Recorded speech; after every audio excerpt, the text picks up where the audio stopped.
Hi everyone, Sarah here for the Not2Shabby shop. Here's the information.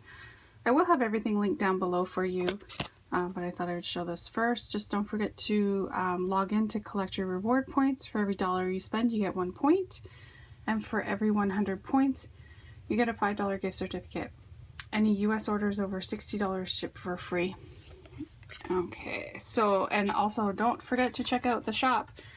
Use my code Sarah10 for 10% off your order. And Jamie will be posting the new MFT release tonight, so yay! Actually, this will be posted tomorrow morning, so you better get there before it's all gone. Okay, so I wanted to share with you a Copic coloring technique that I learned at Simon Says Stamp Create. So this was a make and take that I did, this card with Neat Tangled. It was using their stamp set right here.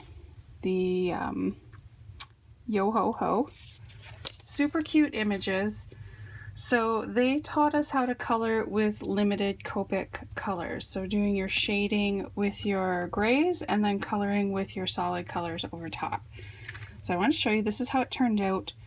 I was very cautious when I was doing mine because I was afraid that I was gonna ruin it. I didn't want it to be too dark. So my shading is very, very light. I'm gonna try to do it a little bit darker today when I share it with you guys. So I have my images all stamped out and I have my colors picked out. So these are the only colors that I'm using. I have 3 grays. Actually, I might bring in a darker, like a darker black for the flag later on, but for now this is what I have. So I have T3, T5, and T7. These are my grays that I picked out for doing shading. I have my E50 for my skin tones, E25 for my browns for like hair, boots, stuff like that. I have an R08 for my red and a B26 for my blue. So for now I'm going to put those colors off to the side and we are just going to work with the grays. Let me just get close here. So basically you just want to stamp your image out. You're still using Copic paper if you can. This is the Spectrum Noir Ultra Smooth Premium White cardstock that I have.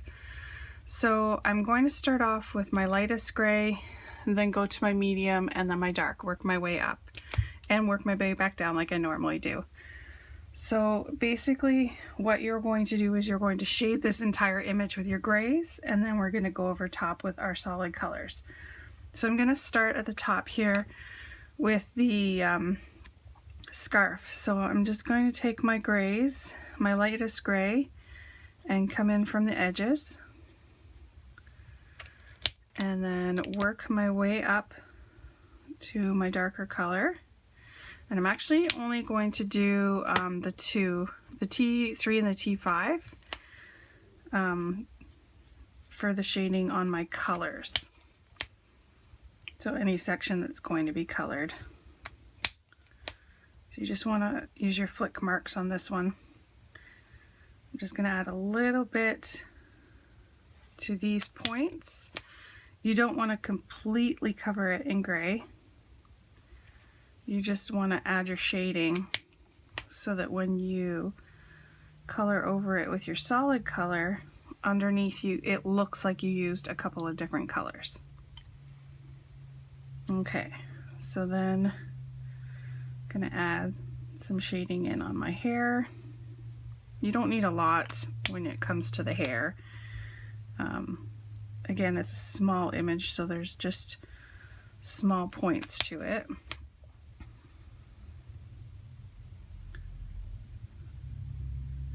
Okay, and then a little bit of shading on the face.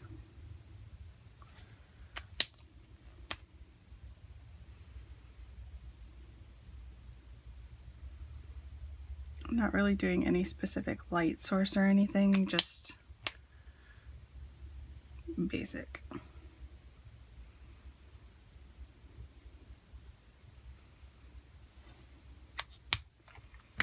Okay, so for the face, I want to go ahead in with my E50, just because I do want this one to blend. It's a light color, so I want it to blend with my grays.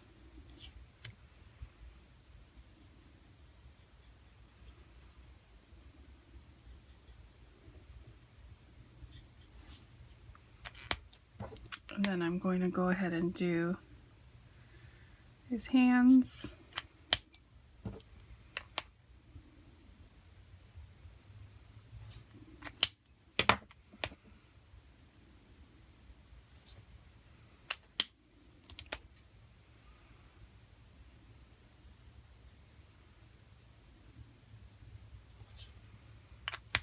There, so you can see that the face and the hands are done. They look like they were all shaded out. Okay, so then I'm going to move down to his shirt. Now his shirt is going to be striped, but I'm just going to do the shading all the way down. So I'm going to pick this side.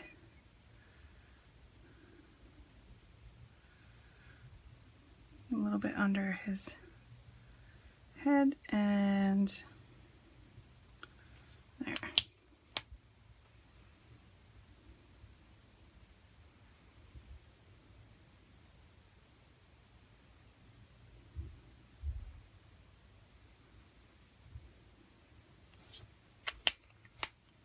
And blend that out.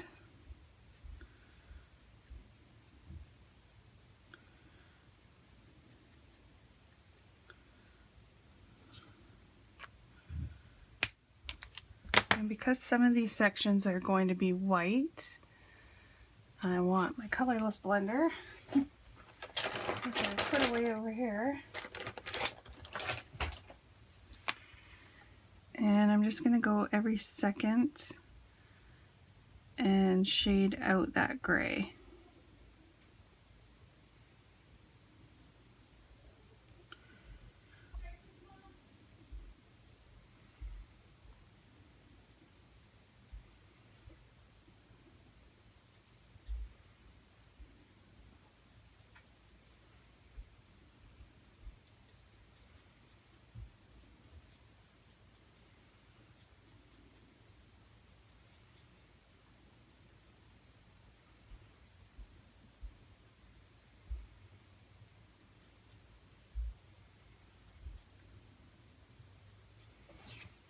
There.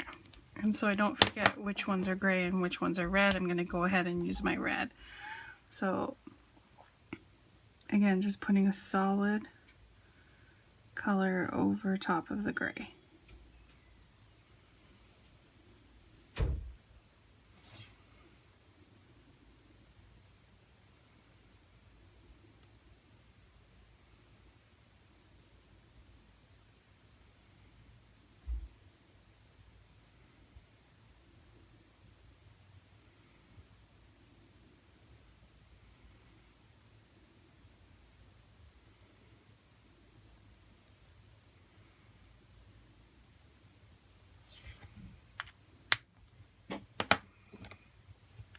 Just want to go back in.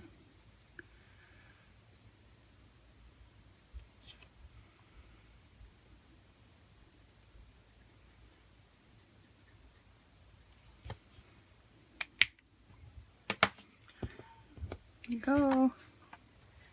Very cool. I'm also going to color in the top.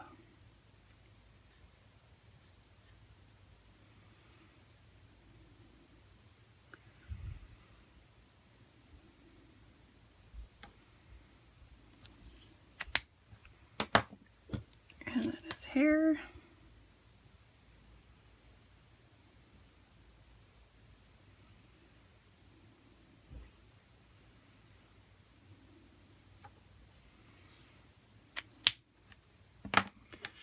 Okay, and then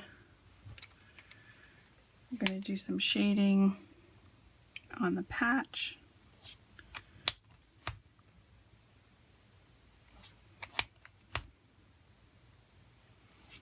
And his pants.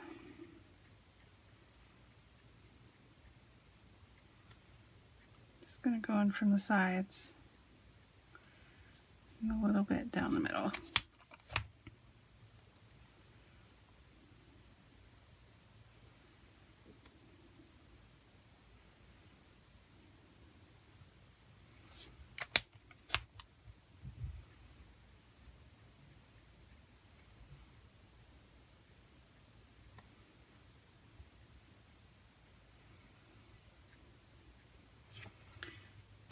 and his shoes.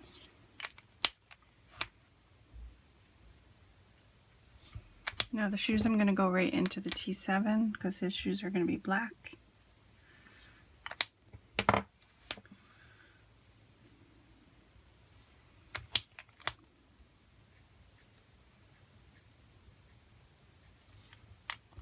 Go. And then I'm going to make his patch red.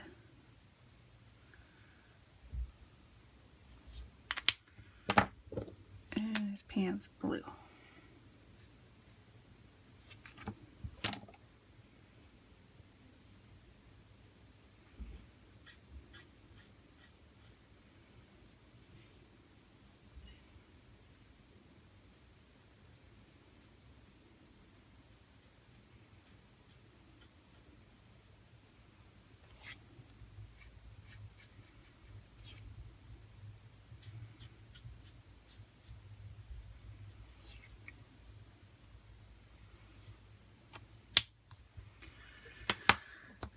There we go.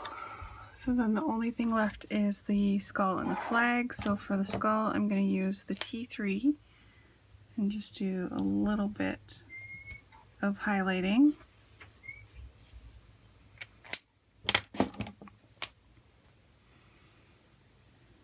And blend it out with a 0.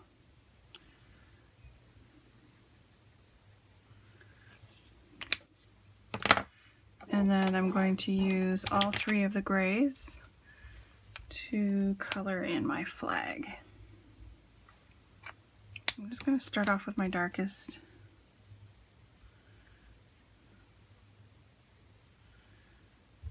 Just carefully outline.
And just blend it back.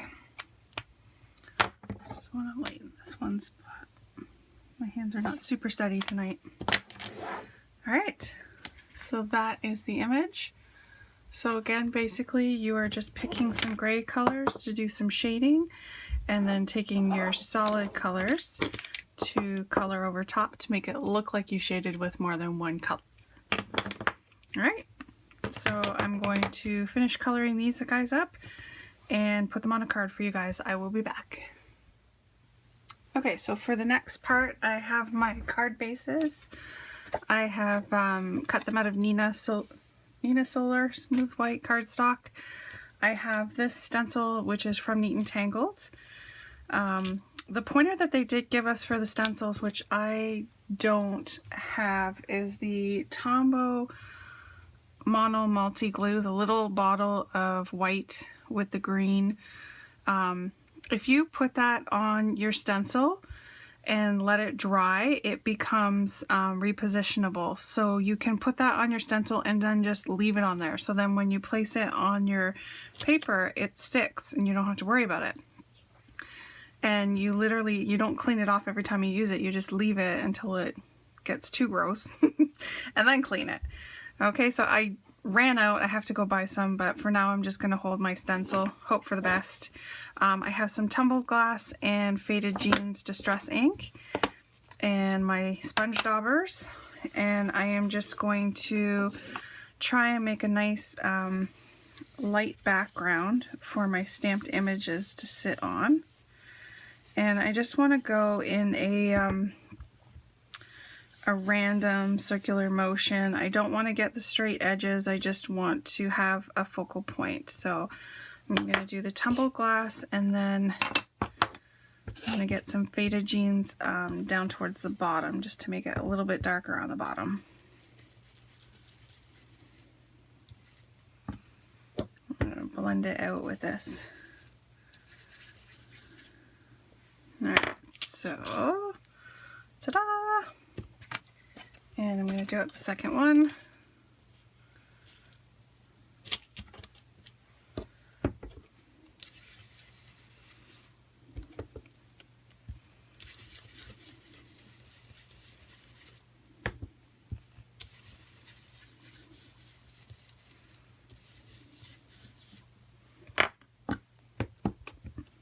Go in with my faded jeans.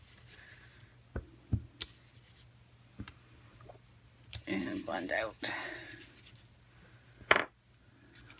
And there's my second one.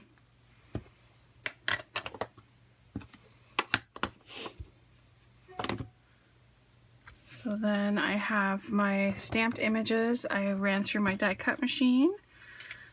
For one, I have the little girl, and the other one I have the little boy, and then the little dog, and the little cat. So I'm going to put those on with some foam tape, add a stamped sentiment from the stamp set, and I will be back to share my finished cards with you. Okay, so here are my finished cards. They turned out super, super adorable. You can see the background.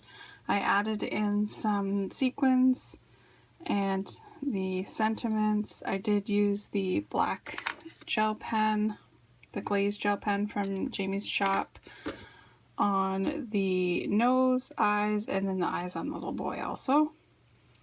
So super awesome. And then here's the little girl. Again, black gel glaze on the nose and the eye, and then her eyes over there. Love how they turned out. Super cute. Great way to color if you don't have a lot of colors, and you can just buy your grays in all your tones, like your 3 tones, and do your solid coloring over top. So image turned out super adorable. So cute. I love them. Alright, so don't forget to visit the shop. New MFT is up and ready to go. Neat and Tangled is coming on the 9th. Don't forget my coupon code, Sarah10, for 10% off your purchase. And don't forget to log in to collect your reward points. Leave a comment, subscribe, and have a great day. Thanks. Bye.